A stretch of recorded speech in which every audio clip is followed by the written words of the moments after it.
역대하 11장인데요. 역대하 11장의 이 앞선 내용은 솔로몬이 죽고 그 왕위가 그의 아들이었던 르호보암에게로 이양된 시점이었죠.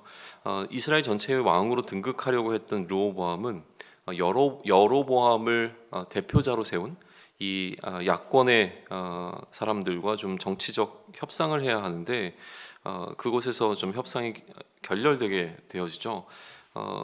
협상이 결렬되어서 이 열지파에게로부터 지지를 받아 왕위에 오르지 못했던 르호보암은 오히려 정치적 힘을 가지고 이들을 제압하기 위해서 감독자를 파견하지만 이 열지파는 이 감독자를 죽여버리고 맙니다.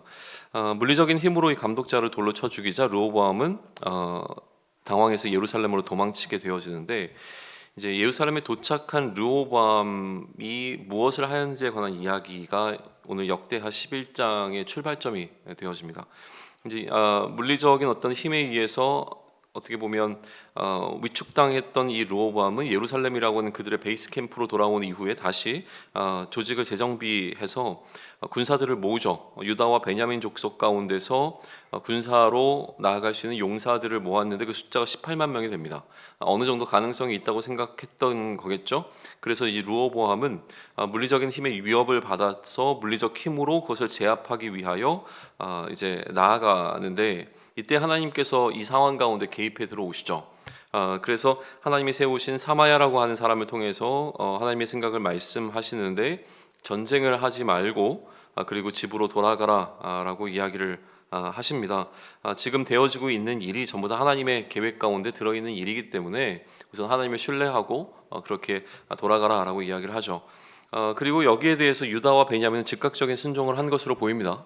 이제 전쟁을 나가다 다시 다 돌아오게 되어지고, 돌아온 이 르호보암은 아마도 방어를 위해서였을 거로 보이는데 성읍들을 건축해 나가기 시작합니다. 굉장히 견고한 성읍들이었는데 그 성읍들에 관한 리스트가 6절부터 10절까지 등장하고 맨 마지막에 견고한 성읍들이라라고 하는 것으로 맞춰지고 있죠. 이 성읍들을 어떻게 활용하고 관리했는지에 관한 기록이 그 다음에 등장을 합니다. 11절과 12절 보시면 그 방비하는 성읍들을 더욱 견고하게 하고 지휘관들을 그 가운데 두고 양식과 기름과 포도주를 저축하고 모든 성읍에 방패와 창을 두어 매우 강하게 하니라.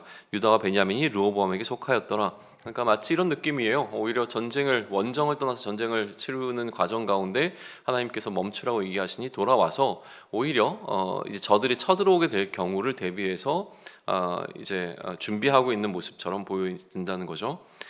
그리고 난 다음에 이제 이들이 머물러 있었던 이 시기 가운데 한 가지 특이한 상황이 벌어지게 되는데, 그것은 제사장과 레위 사람들이 원래 이스라엘 각 지파에 흩어져서 존재하고 있었잖아요. 살고 있었는데 그들이 다 이 이스라엘의 모든 지역으로부터 르호보암에게로 돌아왔다는 거예요. 다시 얘기하면 예루살렘으로 돌아왔다라고 하는 것인데, 여러 곳에 흩어져 있었던 이 사람들이 왜 다시 이 예루살렘으로 돌아왔는가라고 하는 것인데, 이스라엘을 다스리고 있었던 여로보암이 이들의 직분을 해임한 것이 결정적 원인이었습니다. 그러니까 제사장 직분을 제사장직에서 해임하고 직분에서 해임한 것뿐만이 아니라 그들이 행하던 모든 일들을 금지시켜 버립니다. 하지 못하게 한 것이죠.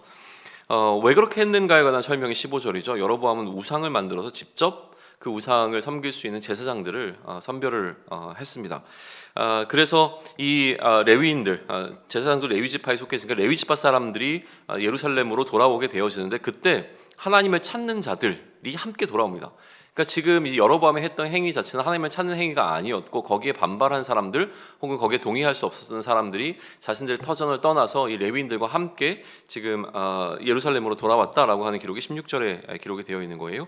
그리고 이들은 이제 르호보암의 편에서 르호보암을 돕게 되어집니다. 그리고 3년 동안 이 르호보암이 강성하게 되어지는데, 그 이유에 대해서 역대기 기자는 뭐라고 설명하냐면 17절 후반부에 보게 되면 다윗과 솔로몬의 길로 행하였기 때문이라 라고 하는 평가를 내리고 있어요. 이게 이제 앞으로 굉장히 중요한 어떤 평가의 기준이 되겠죠. 다윗과 솔로몬의 길이라고 하는 이 부분.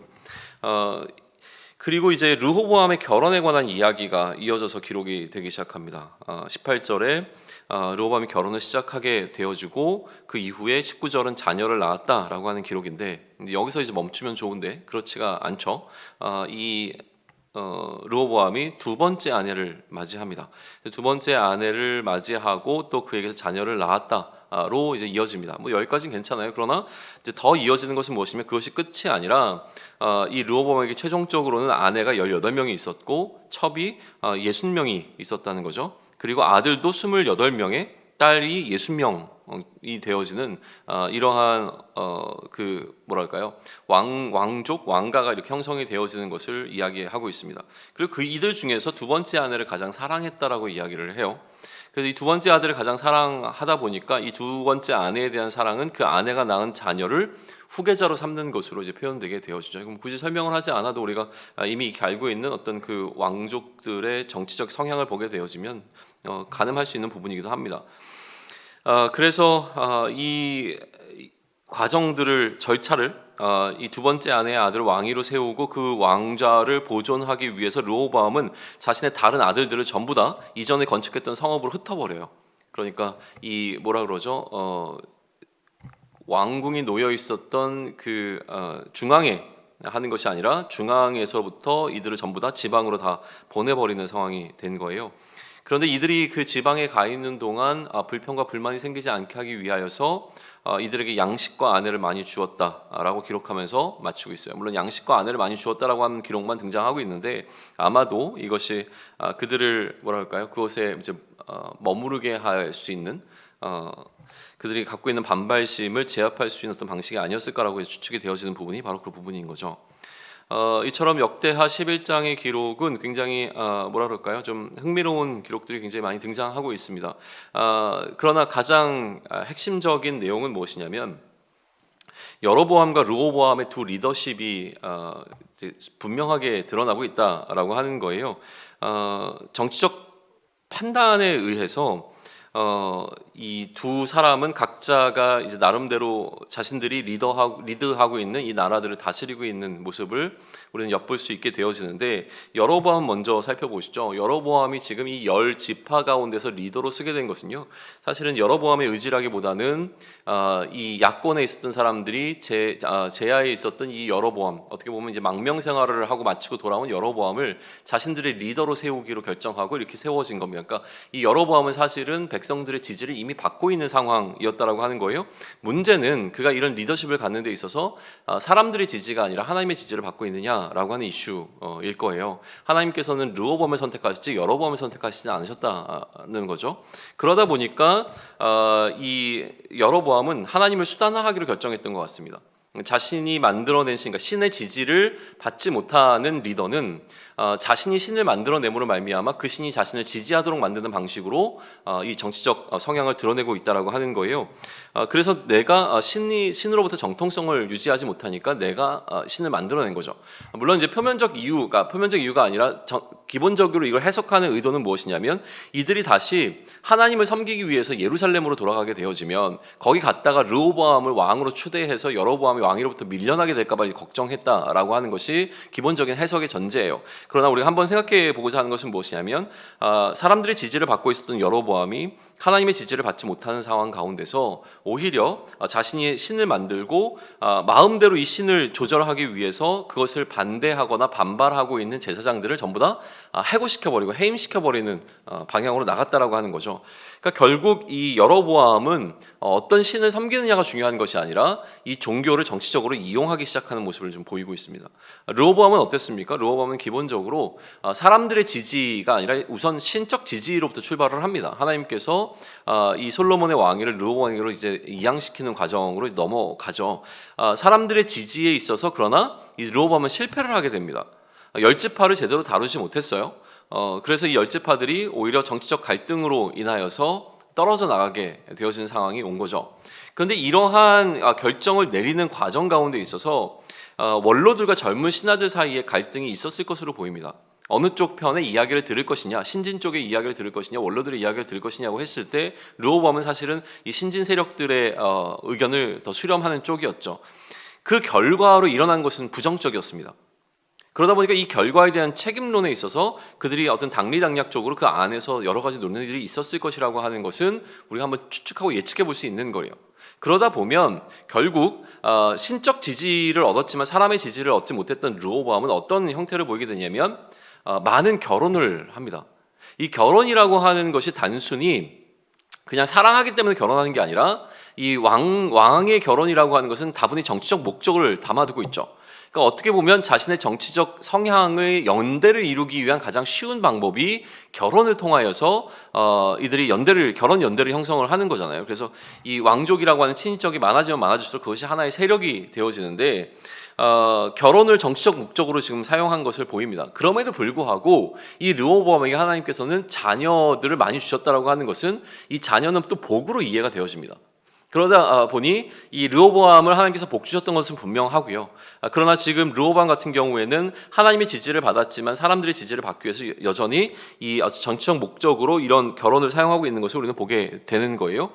하나님의 지지와 사람의 지지라고 하는 부분을 좀 그런 의미에서 묵상해 보면 좋을 것 같습니다. 물론 둘 다 받으면 그거보다 좋은 게 없겠죠. 둘 다 못 받는다고 하게 되면 그것만큼 그러니까 그것만큼 뭐라 그러죠? 가장 속상한 일은 아마 없을 거예요. 내가 하고 있는 것에 대해서 사람들도 지지해주지 않고 거기서 하나님도 지지해주지 않으신다라고 한다면 그것만큼 이제 가장 안 좋은 상황은 없겠죠. 가장 좋은 상황이라고 하면 내가 하나님의 지지를 받는데 그 하나님의 지지를 받는 것이 사람들의 동의가 구해져서 힘을 받는 것은 가장 좋은 상황일 겁니다. 그러나 둘 중 한 가지가 안 되거나 두 가지가 충돌할 때 그럼 어떻게 할 것인가에 대한 고민인 거죠. 하나님의 지지가 충분한 어떤 일이 사람들의 지지를 동의받지 못하고 있을 때 그때 나는 무엇을 선택할 것인가.